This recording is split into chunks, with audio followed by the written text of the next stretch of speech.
የምነጋሽም ዛሬ እንግዲህ የለውም። ገባ ብላችሁ ትወጣላችሁ። በመጀመሪያ ዛሬ በሳቅ ነው የሞትኩትኝ። ዛሬ አብርሽ በለቀቀው ቪዲዮ ላይ የመጨረሻ ሳቅ በሳቅ ነው የሆንኩትኝ። ከመሳቄ በፊት ግን ወደ ዋናው ጉዳይ ልሂድ። አብርሽ ለምንድን ነው የሩታን እናትና አባት ማየት የማይችልበትን ነገር እኔ ነግራቸዋለሁ ማለት ነው ጋይስ፣ ለምን እንደማይችል ማለት ነው። የሩታ እናትና አባት አብርሽ በአይኑ ማየት አይችልም፣ እነሱም ቤት መግባት አይችልም። ምክንያቱ ደግሞ ምንድን ነው? በጉራጌ ባህል ወንድ ልጅ ወይም ሴቷ ልጅ ካገባች በኋላ ቤተሰቦቿ ኢቭን በሰርግ ራሱ ብታገባ ቤተሰቦቿ ራሱ ቢድሯት ቅልቅል የሚባል ነገር አለ። ላይክ መልስ የሚባል ካልተጠሩ ወይም ደግሞ የቤተሰቡ ቅልቅል ካልተደረገ ቤተሰቡ ትውውቅ ካልተደረገ እናትና አባቷን ሄዶ ጋቢ አልብሶ ጉልበቷን ካልሳመ እስከ መጨረሻው እስከ መቼም ድረስ ቤተሰቦቿን ማየት አይችልም። ኢቭን በቃ የሆነ ነገር እንኳን ከባድ ነገር እንኳን ቢፈጠር የእሷ እናትና አባትን በአይን ማየት አይችልም ማለት ነው። እነሱ ማየት ነውር ነው ማለት ነው። እና ባህሉን እና እሴቱን ለመጠበቅ ሲባል ነው ማለት ነው። ብዙ አላቅም ነበር ጠይቄ ነው ባይዘው በዚህ አጋጣሚ ተነግሮኝ ነው። ለምንድን ነው ማያዩት ምናምን ለምን ይደበቃል ምናምን ስል እንደዚህ እኮ ነው አይቻልም መታየት አይቻልም ምናምን ተባለ። ኦኬ አልኩና እኔም በቃ ከዚህ በኋላ ሳገባ ብዬ ለራሴ ማሰብኩ ማለት ነው። ሌላው ደግሞ አብርሽ ዛሬ ቪዲዮውን የመጨረሻ ጦሽ ነው ያደረገኝ። ምግብ አይበላም ወይ ይላታል፣ ካካ ብሏል ወይ ይላታል፣ ኧረ አይኑን ይግለጥ ይላታል፣ ከንፈሩ ጠቅሯል ያጭሳሉ ይላታል። ኧረ እርግ። እኔ ግን የሩታ እናት እባኮትን ይሄን ሕፃን ልጅ ሁለቱ ቶይዝ ነው የሚያደርጉት፣ በቃ መጫወቻ ነው የሚያደርጉት። ስለዚህ እርሶ የያዙት እንጂ ሁኔታው በጣም ከባድ ነው። በተለይ አብርሽ በጣም ባይዘው አብርሽ በጣም ብርቅ ሆኖበታል። ላይክ በቃ አለ አይደለ ምን አክል ወይኔ በጣም ደስተኛ ነው። ፈጣሪ አምላክ እውነት የልብክን መሻት ይሙላልክ አብርሽ። የምር ሲሪየስሊ የእውነት ለመናገር በጣም ተደስቷል። በጣም ደስተኛ ነው።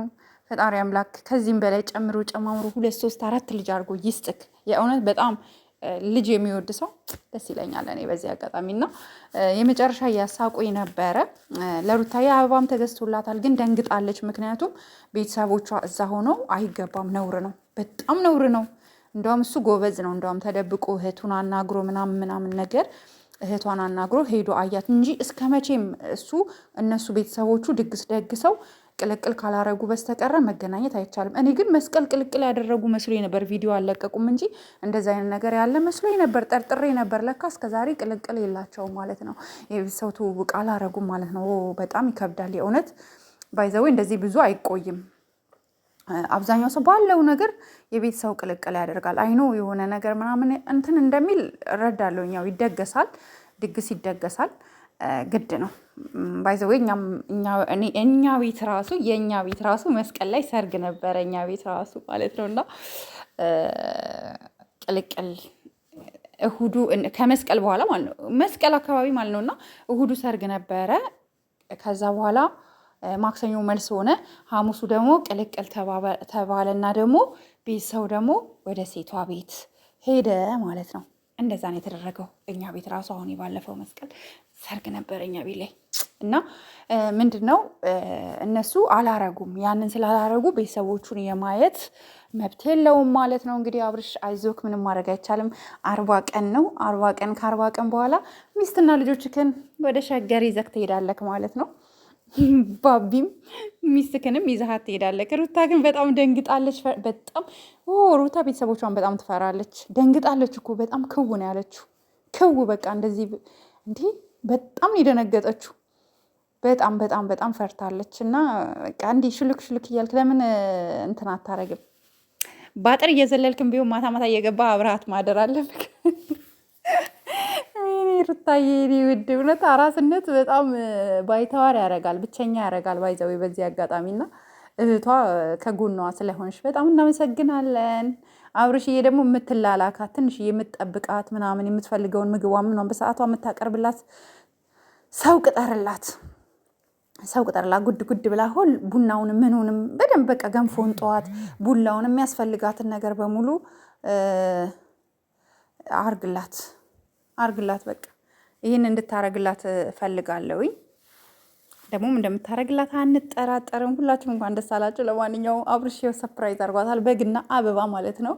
ሁላችሁም ብዙዎቻችሁ መኪና ስትሉ ነበር። እኔ ግን ቀን ነግሬያችኋለሁ ከበግ እንደማይዘል ከባድ ሰፕራይዝ አለ አልኳችሁ። ይሄው አበባና መኪና። እንዴት ነው እናንተ ሰው ስለወለደ መኪና ሰፕራይዝ የሚደረገው? እኔ እኮ አንዳንዶቻችሁ ትገርሙኛላችሁ። መኪና ነው ስትሉ ነበር። የምን መኪና የሚባል ነገር የለም። ሰው ከወለደ በባህሉ መሰረት በግ ይዞ ሄደ፣ በግ ይሰጣል፣ ለአራሷ ይታረዳል። ከታረደ በኋላ ይበላል፣ ተደርጎ ስዊት ይበላል፣ ይጠገባል አራሷ። ይሄ ነው ያለው ነገር ማለት ነው። አብርሽ ግን በየሳምንቱ ካልቻልን ደግሞ በ15 ቀን ብለዋል ማለት ነው። ሩታዬ ይመችሽ፣ ራስሽን ጠግኝ። ያው ሴት ስትወልድ ራሷ ስለምትጎዳ ፏፏ በየኔ ውድ። በቃ ይሄ ነው ያለው ነገር። ጋይዝ ላይክ አርጉ፣ ሼር አርጉ፣ ይሄን ቤት ሰብስክራይብ ማድረጋችሁንም እንዳትረሱ እላለሁኝ። ልጁን ግን አብርሽን እና ሩታ መያዝ የለባቸውም። የምር መጫወቻ፣ በተለይ አብርሽ መጫወቻ ነው የሚያደርገው። ከንፈሩ ጠቁሯል አለ እኮ። ምን ሆኖ ነው ከንፈሩ ይጠቆረዋል አለ። ከንፈሩ ምን ሆኖ ነው የጠቆረ? ያጭሳል እንደ ማታ አላለም? ገና ከትላንት ወዲያ የተወለደ ጻልች ወይ አብርሽ፣ አንተ እኮ አያልቅብህ ነክ። ይመችክ። ለማንኛውም ፈታ በል።